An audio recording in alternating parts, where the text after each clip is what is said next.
नमस्कार, स्वागत है आप सभी का एक बार फिर से आपके अपने स्टडी प्लेटफॉर्म दी नवोदय क्लासेस में। और आज हम आपके लिए लेकर आए हैं उत्तर प्रदेश पुलिस के जो प्रीवियस ईयर्स के पेपर्स थे उनमें से एक पेपर लेकर आए हैं और काफ़ी अच्छे क्वेश्चंस हैं। आप लोग इस श्रृंखला से अपने तैयारी को परख सकते हैं। तो ठीक है, साथ साथ आप लोग क्वेश्चंस को लगाएंगे और चेक करिए अपनी तैयारी कि आपके कितने आंसर इसमें सही होते हैं। ठीक है, क्योंकि ये अंतिम समय में आज से मात्र अब आपके पास 10 दिन ही बचे हैं। ठीक है काफ़ी कम समय बचा है, तो आप अपनी तैयारी को ज़ोर शोर से कीजिए। साथ ही अब चेक कीजिए कि हमारी तैयारी कैसी है। ठीक, और यदि चैनल पर नए हैं तो चैनल को सब्सक्राइब करना ना भूलें। ठीक है, वीडियो अच्छा लगे तो उसको लाइक करें और अपने दोस्तों में भी शेयर करें। और हाँ, आपसे एक और रिक्वेस्ट कि आप लोग जल्द से जल्द हमारा 1K कराने में सहयोग करें। आपका सहयोग अति महत्वपूर्ण है हमारे लिए।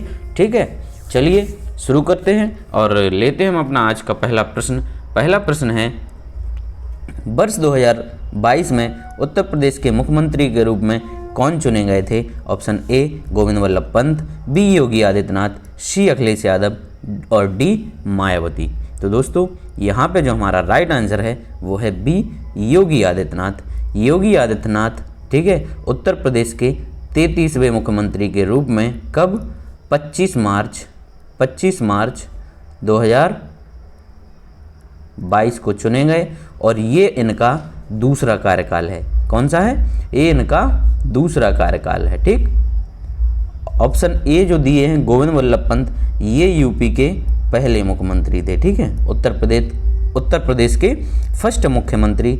और अखिलेश यादव ये 2012 से 2017 तक रहे हैं। मायावती सर्वाधिक बार यूपी की मुख्यमंत्री बनने वाली एकमात्र मुख्यमंत्री, ये 4 बार यूपी की मुख्यमंत्री बनी हैं। चलिए नेक्स्ट दूसरा प्रश्न है कि निम्नलिखित में से उत्तर प्रदेश का राज्य पक्षी कौन सा है? राज्य पक्षी पूछा है। ऑप्शन ए तोता, बी गरुड़, सी रामचरैया और डी सारस। तो दोस्तों उत्तर प्रदेश का जो राज्य पक्षी है वो राइट आंसर हमारा यहाँ पर हो जाता है डी सारस। क्या है? डी सारस। और राज्य जो पशु है, अगर पशु पूछा जाए तो राज्य पशु है बारहसिंगा।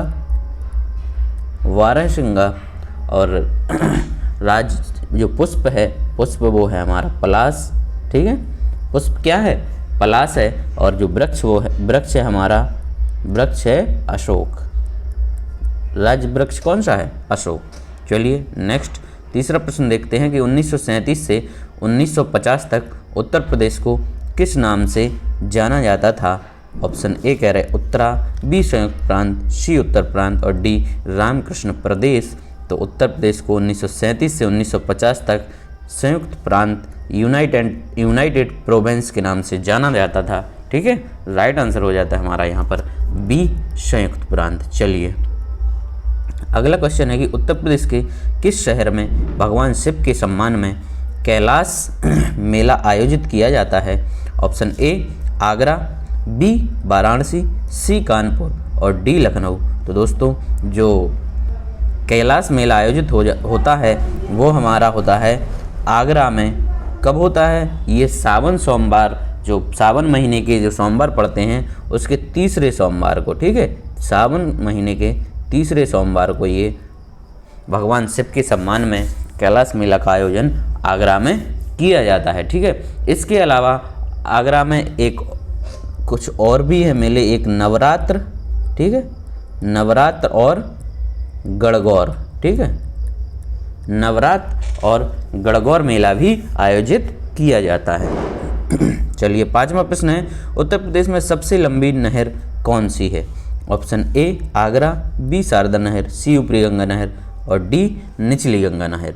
तो दोस्तों उत्तर प्रदेश की जो सबसे लंबी नहर है वो है हमारी, राइट आंसर यहाँ पर हो जाता है बी शारदा नहर। ठीक है, और इसका जो निर्माण है वो 1920 से लेकर 1928 के बीच में हुआ था। ठीक है, 1920 से लेकर 1928 के बीच में हुआ था। और ये बनवासा नामक स्थान का नाम क्या है? वनवासा नामक एक स्थान है। ठीक, वनवासा नामक स्थान से ये निकलती है। चलिए नेक्स्ट है कि उत्तराखंड किस वर्ष अस्तित्व में आया था। छठा प्रश्न है, उत्तराखंड किस वर्ष अस्तित्व में आया था। ऑप्शन ए 2000, बी 1991, सी 2016 और डी 2011। तो दोस्तों जो उत्तराखंड है वो उत्तर प्रदेश से 9 नवंबर सन 2000 को अलग हुआ था। तो राइट आंसर हो जाता है हमारा यहाँ पर दोस्तों ए सन 2000। चलिए नेक्स्ट क्वेश्चन है कि 1930 में सीवी रमन ने ... के लिए नोबेल पुरस्कार जीता था। किस लिए मिला था इन्हें नोबेल पुरस्कार। ऑप्शन ए साहित्य, बी शांति, सी भौतिक शास्त्र और डी अर्थशास्त्र। तो दोस्तों जो सीवी रमन को नोबेल पुरस्कार मिला था 1930 में, वो उनको मिला था भौतिक शास्त्र में। किस में मिला था? भौतिक शास्त्र में। ठीक, और इनको भारत रत्न भी मिला है। कब मिला था? 1954 में भारत रत्न। ठीक है, 1954 में भारत रत्न मिला और 1957 में इनको मिला लेनिन शांति पुरस्कार। ठीक है, लेनिन शांति पुरस्कार। तो ये भी महत्वपूर्ण है, इनको भी आप लोग याद रखें। ठीक, चलिए 8वां प्रश्न है, विक्रम सेठ द्वारा लिखी गई कौन सी किताब एक कविता के रूप में 10 नीति कथाओं का संग्रह है। Option A in equal music, B beastly tales, C the rivered earth और डी समर रेक्विम। दोस्तों यहाँ पर जो राइट आंसर है विक्रम सेठ की वो किताब का नाम है बीस्टली टेल्स। ठीक है, बीस्टली टेल्स ये कविता है विक्रम सेठ के द्वारा लिखी गई है। ठीक है, कब लिखी गई थी? ये 1991 में लिखी गई थी। 1991 में इनके द्वारा ये लिखी गई। चलिए अगला प्रश्न है कि हरिवंश राय बच्चन द्वारा लिखी गई आखिरी कविता का नाम बताएं। हरिवंश राय बच्चन द्वारा लिखी गई आखिरी कविता का नाम बताएं। ऑप्शन ए 1 नवंबर 1984, बी 4 मर्दाने, सी 2 चट्टाने और डी अग्निपथ। तो यहाँ पर राइट आंसर हो जाता है हमारा ए 1 नवंबर 1984 है। वो हमारी हरिवंश राय बच्चन की आखिरी कविता है। और ये जो पुस्तक है उन्होंने इंदिरा गांधी जी की जो मृत्यु हुई थी 1984 में, उनकी मृत्यु पर आधारित उन्होंने ये कविता लिखी है। ठीक है, चलिए नेक्स्ट है, रक्त समूह प्रणाली की खोज ... ने की थी। ठीक है, रक्त समूह यानी ब्लड ग्रुप की खोज किसने की थी? Option A Frederick Stromeyer, B Carl William Scheele, D William Murdoch और सी कार्ल लैंडस्टेनर। तो रक्त समूह की खोज दोस्तों की थी कार्ल लैंडस्टेनर ने। ठीक है, कार्ल लैंडस्टेनर ने कब की थी? 1990 में। ठीक है, कब की थी? 1990 में। ठीक है, कौन कौन से होते हैं रक्त समूह? ए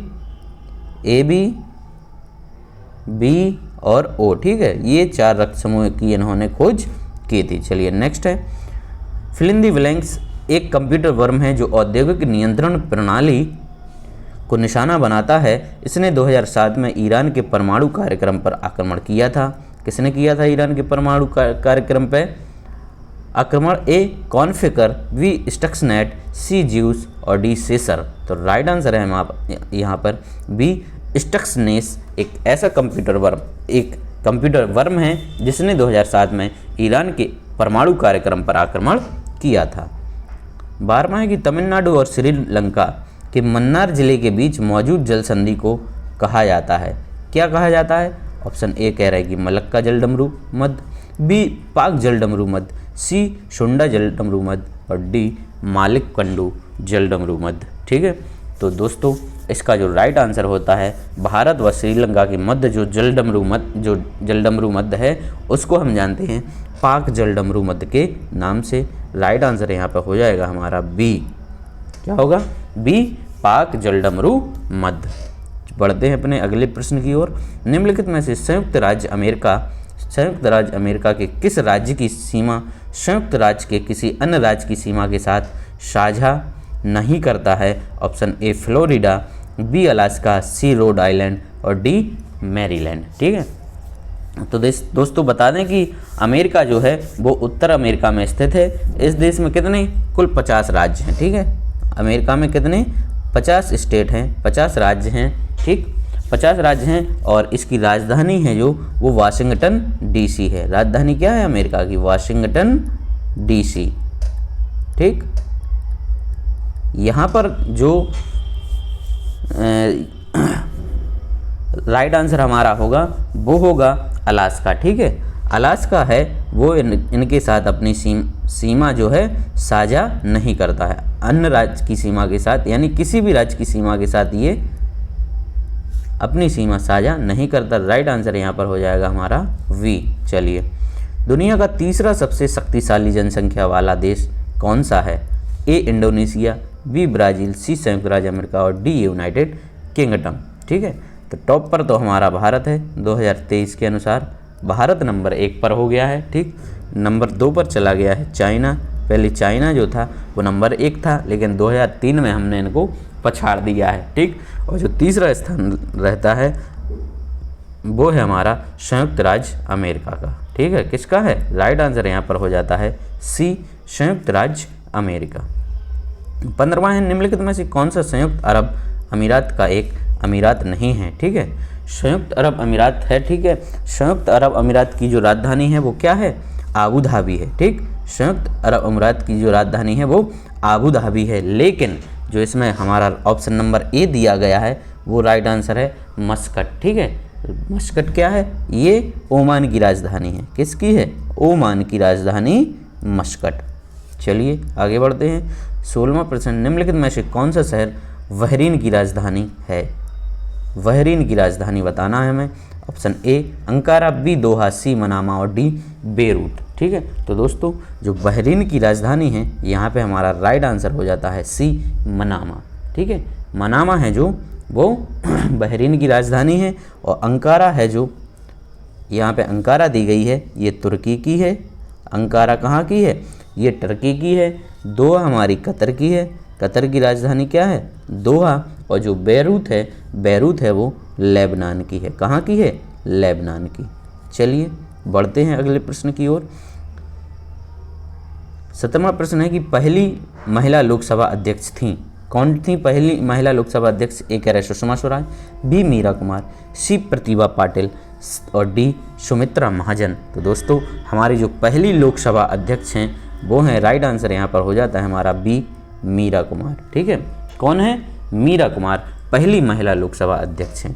ठीक है, और प्रतिभा देवी सिंह जो पाटिल हैं ये प्रथम महिला राष्ट्रपति हैं। प्रथम महिला राष्ट्रपति। चलिए नेक्स्ट। 18वां की स्वतंत्रता संग्राम 1857 का सिपाही विद्रोह किस शहर में हुआ था? ऑप्शन ए कह रहे हैं कि झांसी, बी हैदराबाद, सी दिल्ली और डी मेरठ। ठीक है, तो जो 1857 की क्रांति का जो 1857 की जो क्रांति हुई थी, ठीक है, उसका जो स्टार्टिंग माना जाता है, ठीक, वो किसको माना जाता है?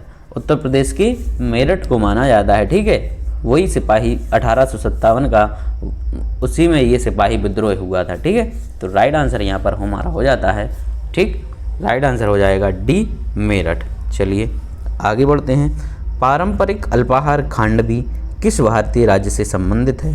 Option A Gujarat, B Karnataka, C Paschim Bangal और डी बिहार। तो पारंपरिक अल्पाहार खांडवी है ये गुजरात राज्य से संबंधित है। ठीक है, ये कहाँ का है? ये गुजरात राज्य का एक पारंपरिक अल्पाहार है। चलिए आगे बढ़ते हैं। भारत के पहले हिंदी भाषा के अखबार का नाम बताएं। पहले हिंदी भाषा के अखबार का नाम बताएं जिसे पहली बार 30 मई 1826 को प्रकाशित किया गया था। ऑप्शन ए कह रहे दैनिक भास्कर, बी उदंड मार्तंड, सी पत्रिका और डी देशबंधु। तो दोस्तों हमारा जो पहला हिंदी भाषा का अखबार है वो है उदंड मार्तंड। ठीक है, तो राइट आंसर यहाँ पर हो जाता है हमारा बी उदंड मार्तंड। चलिए अगले प्रश्न को देखते हैं। 21वां है कि इनमें से कौन सी गेहूं की उच्च पैदावार देने वाली बीज किस्म है जिसका भारत की हरित क्रांति में योगदान था?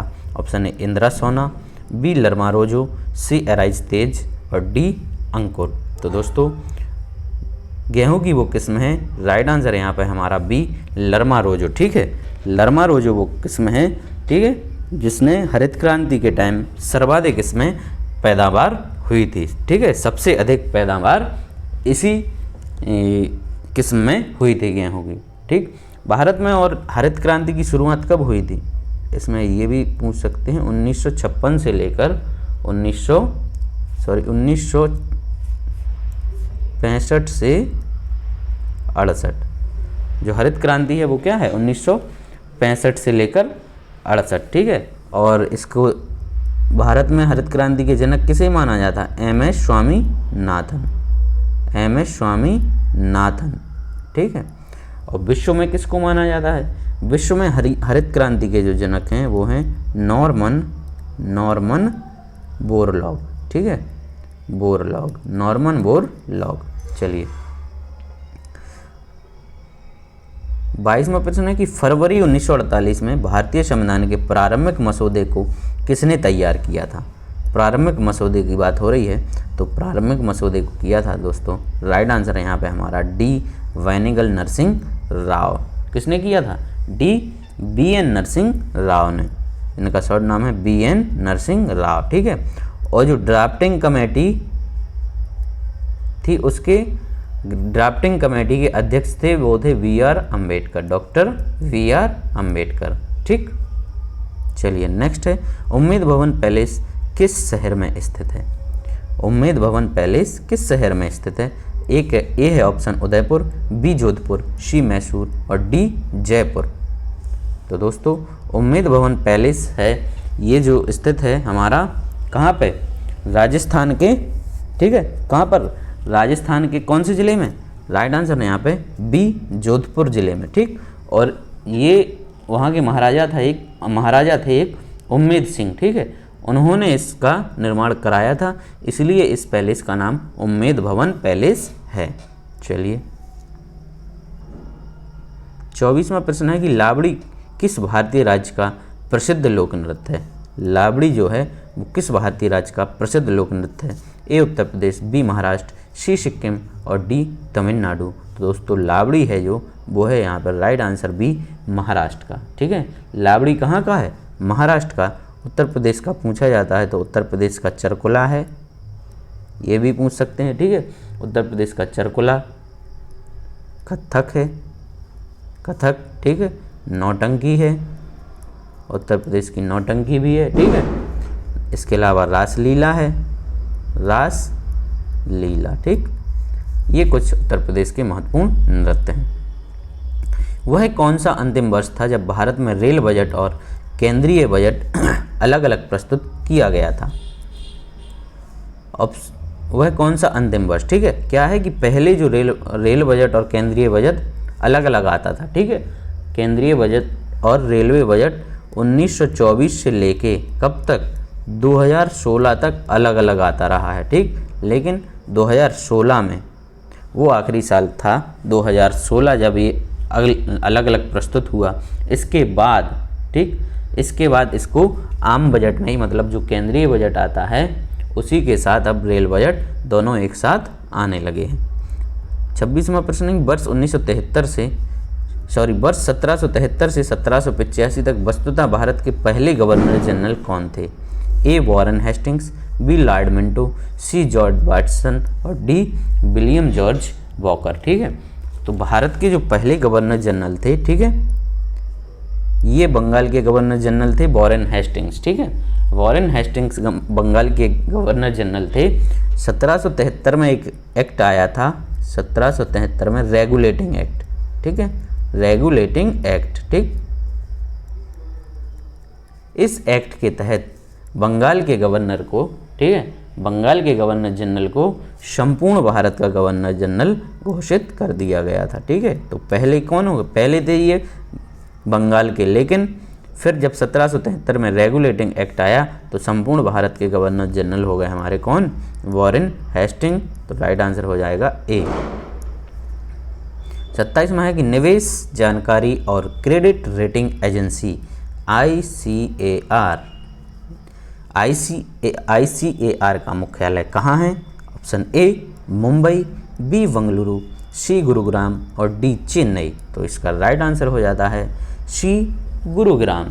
कहाँ पर है ये एजेंसी, ये है इसका मुख्यालय गुरुग्राम में। और इसकी स्थापना कब हुई थी? स्थापना हुई थी 1991। चलिए 28वां है, भारत सरकार ने निम्नलिखित में से किस द्वीप में पर्यटन को अवैध बना दिया है? पर्यटन को अवैध बना दिया है। ठीक है, तो दोस्तों अंडमान और निकोबार द्वीप समूह का एक द्वीप है, ठीक है, उसका नाम है क्या?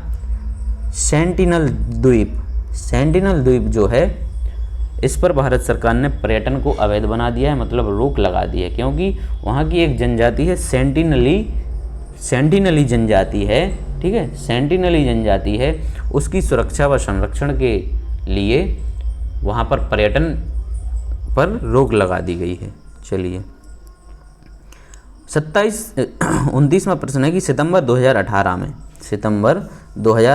में किस भारतीय राज्य के पहले नागरिक विमानपत्तन का उद्घाटन किया गया था? Option A Sikkim, B Mizoram, C Nagaland और डी मणिपुर। तो दोस्तों 2018 में कहाँ? सिक्किम में प्रथम नागरिक विमानपत्तन, ठीक है, प्रथम नागरिक विमानपत्तन, ठीक है, जिसका नाम क्या है? पाक योंग ग्रीनफील्ड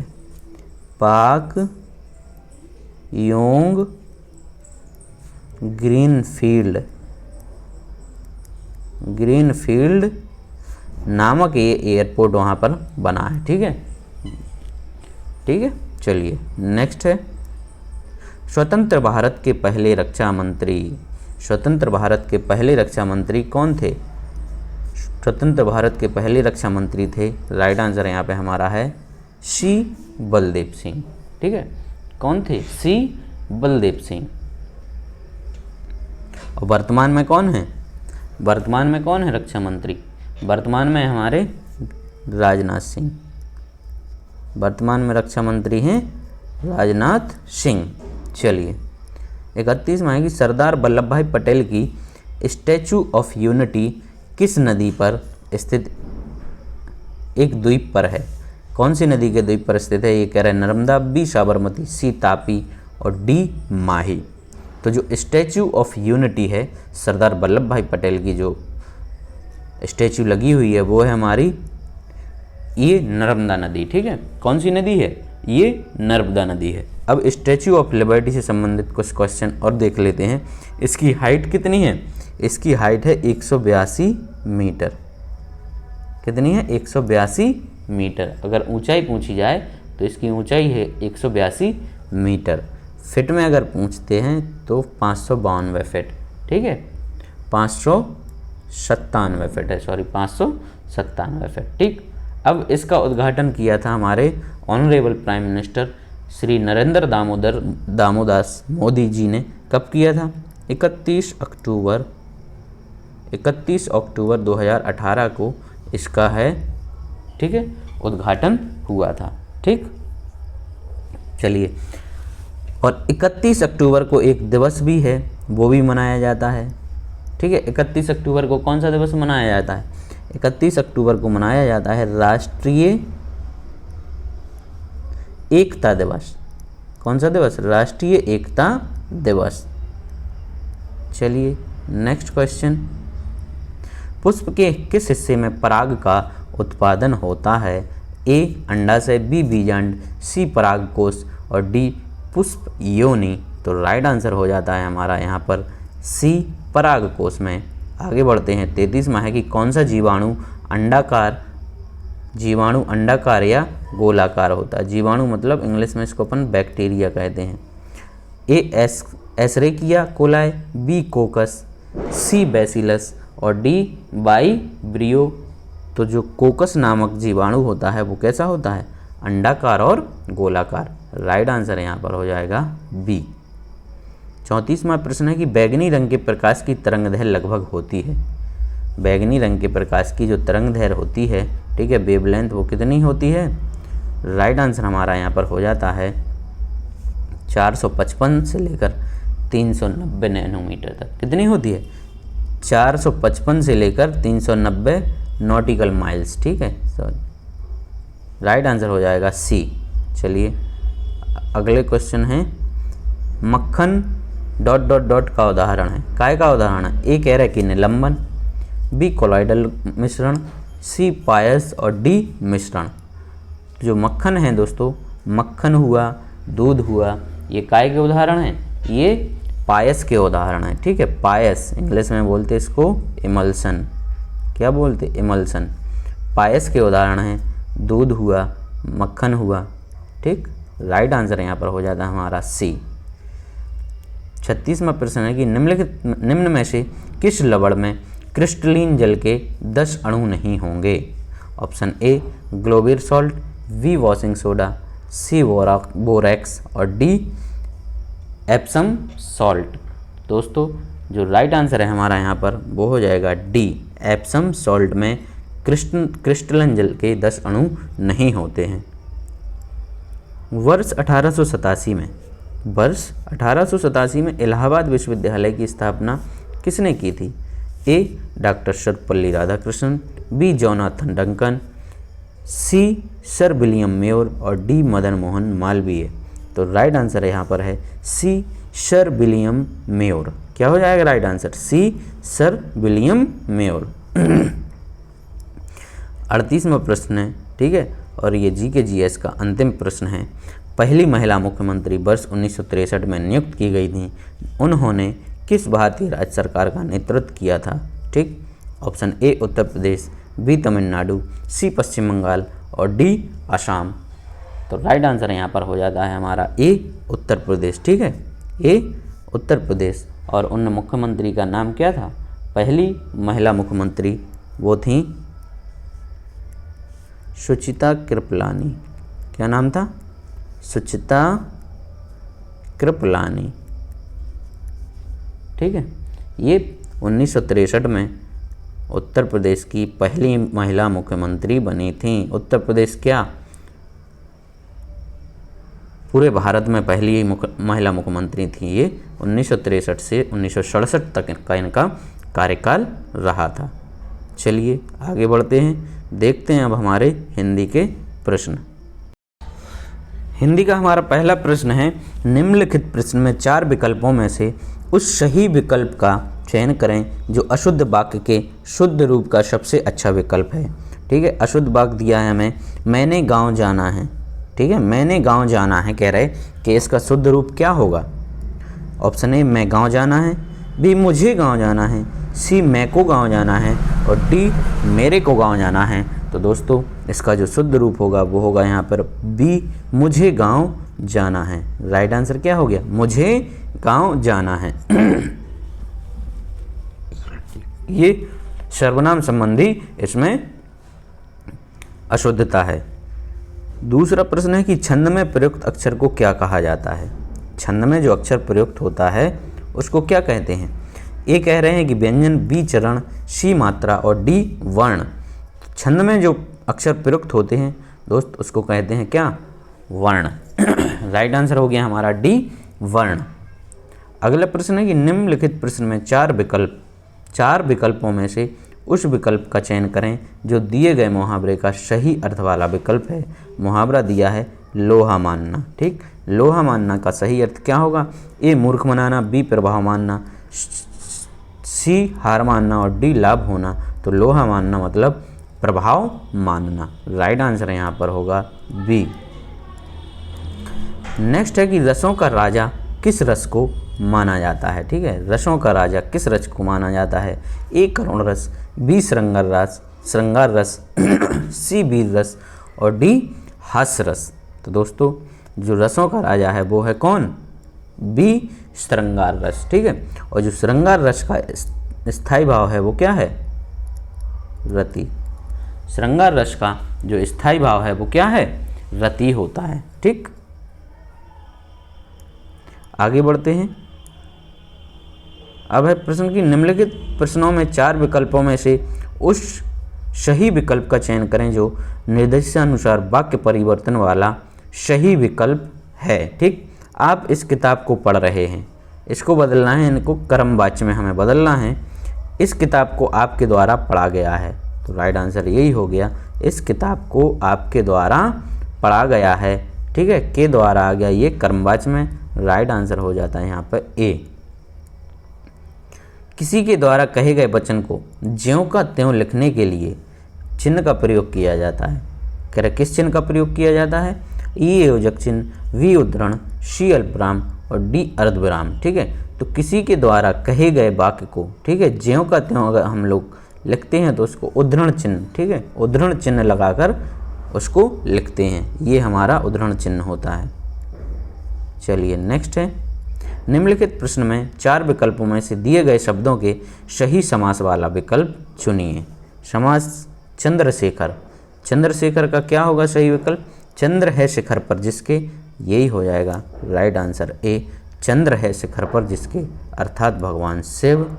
और ये हो जाएगा कौन सा समास? बहुब्रीहि समास हो जाएगा हमारा, कौन सा? बहुब्रीहि समास।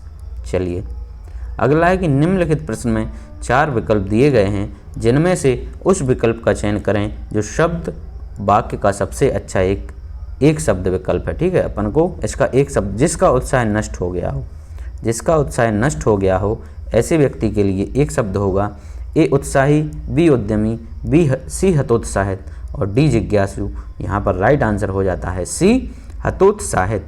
जिसका उत्साह नष्ट हो गया हो उसको कहेंगे हतोत्साहित। प्रश्न, निम्नलिखित प्रश्न में 4 विकल्प दिए गए हैं, जिनमें से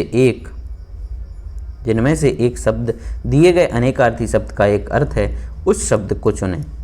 कह रहे हैं कि जलज, जलज ये शब्द दिया है, ये कह रहा है इसका समानार्थी कौन सा है?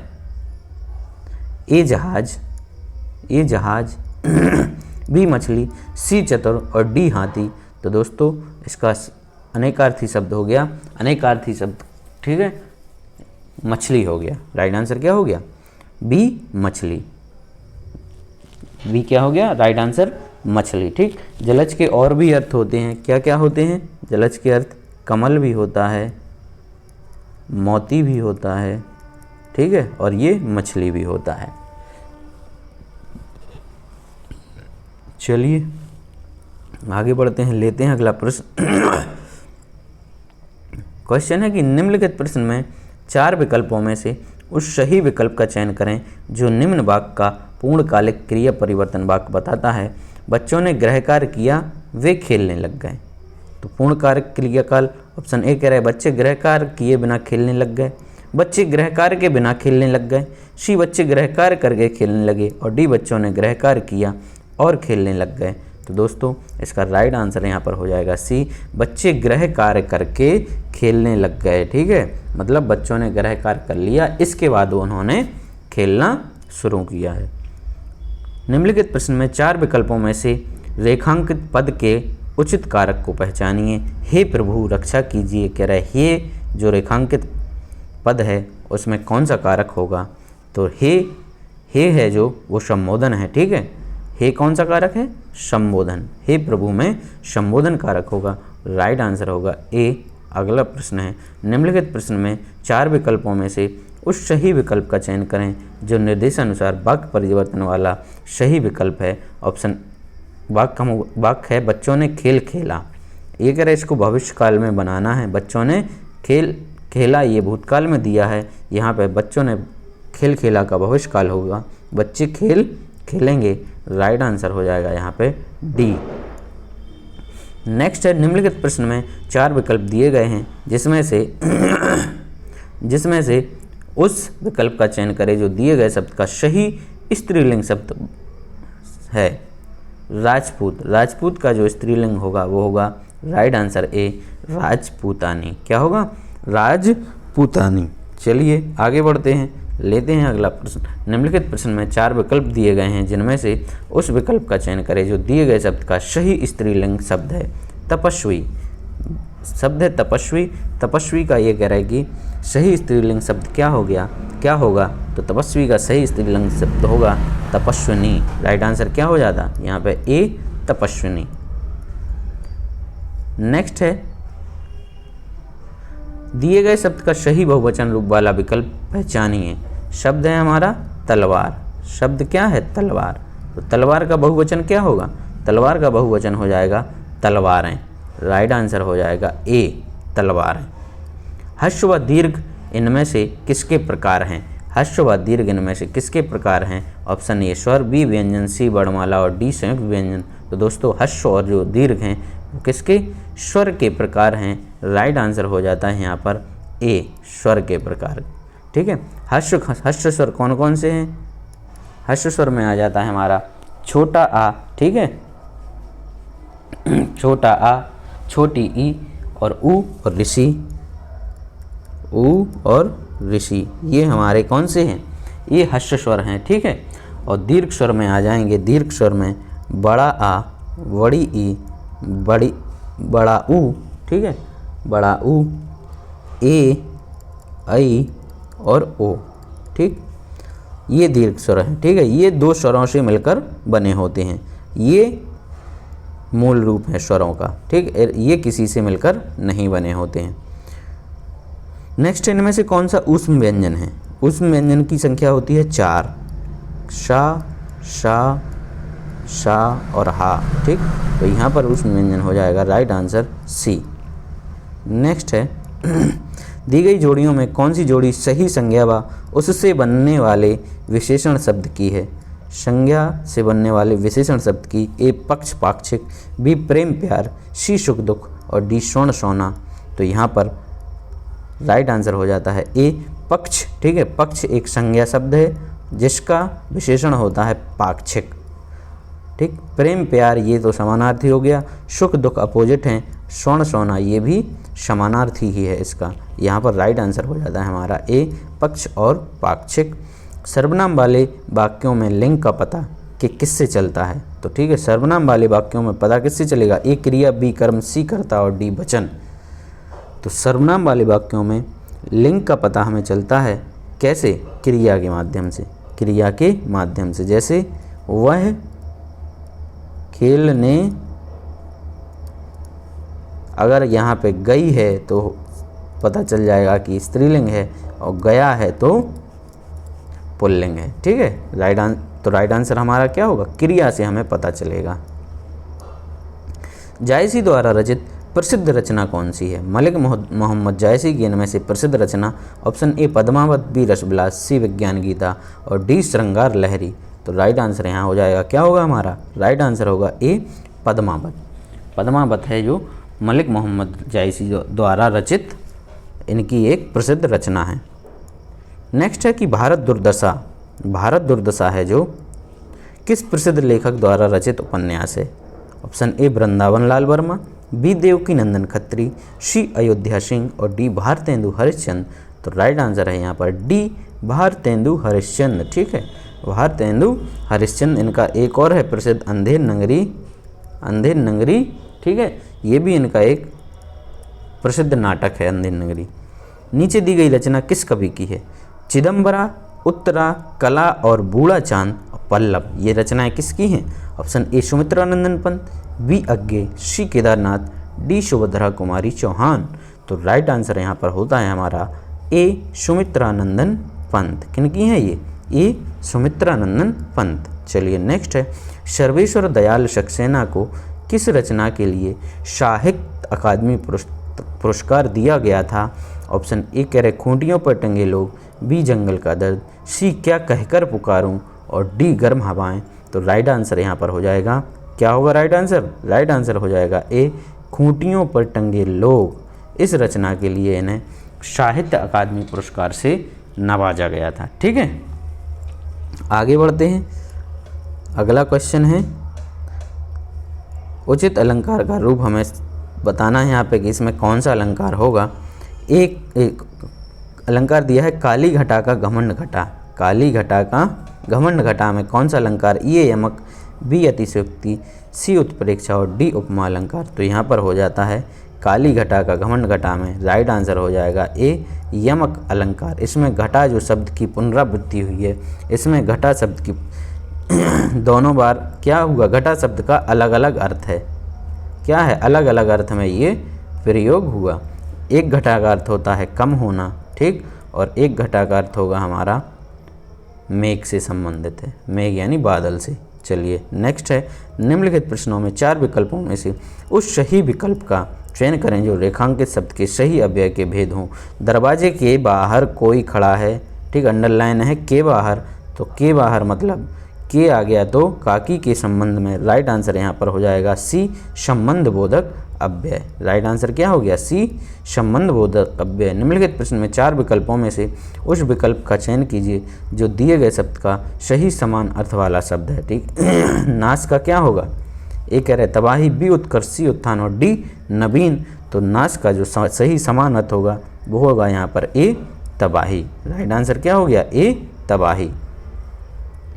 नेक्स्ट है, निम्नलिखित प्रश्न में 4 विकल्पों में से उस विकल्प का चयन करें जो सही विकल्प है। उपसर्ग हैं जो वो शब्द के डॉट डॉट डॉट में लगते हैं। उपसर्ग कहाँ लगते हैं? ए कह रहा है अंत में, बी आरंभ में, सी क्रिया में और डी आठ। तो राइट आंसर है आरंभ में। ठीक है, उपसर्ग हैं जो वो आरंभ में लगते हैं और अंत में लगते हैं, वो क्या कहलाते हैं? प्रत्यय। ठीक है, प्रत्यय पीछे, उपसर्ग आगे। निम्नलिखित प्रश्नों में से उस विकल्प का चयन करें जो प्रत्यय से नहीं बना है। ए चिकनाहट, बी चांदनी, सी खटास और डी बखूबी। ठीक है, इनमें किस में प्रत्यय से नहीं बना है? तो राइट आंसर हो जाएगा हमारा डी बखूबी। ठीक है, बखूबी ऐसा शब्द है जो प्रत्यय से नहीं बना है। ठीक है, बाकी इन सब में प्रत्यय है। नेक्स्ट, निम्नलिखित प्रश्न में 4 विकल्प दिए गए हैं जिनमें से एक शब्द दिए गए शब्द का सही तद्भव रूप है। शब्द दिया है हमें कपोत। ये कह रहे कपोत का तद्भव क्या है इनमें से? ए गाल, बी कबूतर, सी काम और डी काज। तो कपोत का जो तद्भव होता है तो राइट आंसर यहाँ पर हो जाएगा हमारा बी कबूतर। ठीक, कबूतर। और गाल का होता है कपोल, तत्सम हो जाएगा ये। निम्नलिखित प्रश्न में 4 विकल्पों में से दिए गए शब्द के विपरीत अर्थ वाला विकल्प चुनिए। संयोग का विपरीत होगा क्या होगा? ए कह रहा है वियोग, बी अवशेष, सी दुरुपयोग और डी मिलन। तो संयोग का जो विपरीत यानी वो होगा वियोग। ठीक, यहाँ पे संयोग का क्या हो जाएगा? अपोजिट, वियोग। नेक्स्ट, निम्नलिखित प्रश्न में 4 विकल्पों में से उस विकल्प का चयन करें जो सही संधि विच्छेद वाला विकल्प है। उल्लास। उल्लास का संधि विच्छेद क्या होगा? उल्लास का जो सही संधि विच्छेद होता है उत प्लस लास। क्या होगा? उत प्लस लास अर्थात उल्लास। ठीक, ये हमारी कौन सी संधि होती है इसमें? ये व्यंजन संधि का उदाहरण है, व्यंजन संधि का उदाहरण है। नेक्स्ट, लास्ट प्रश्न है कि निम्नलिखित में 4 विकल्प दिए गए हैं जिनमें से उस विकल्प का चयन करें जो शब्द का सबसे अच्छा विकल्प है। पतन। ठीक, पतन का सबसे अच्छा विकल्प क्या होगा यहाँ पे? ए पत्ता, बी गिरना, सी पुत्र और डी घर। तो राइट आंसर हो जाएगा यहाँ पर बी गिरना। दोस्तों, आई होप कि आप सबको हमारा वीडियो अच्छा लगा होगा। अच्छा लगा हो तो लाइक करें और चैनल को अधिक से अधिक सब्सक्राइब करें और हमें सपोर्ट करें। धन्यवाद।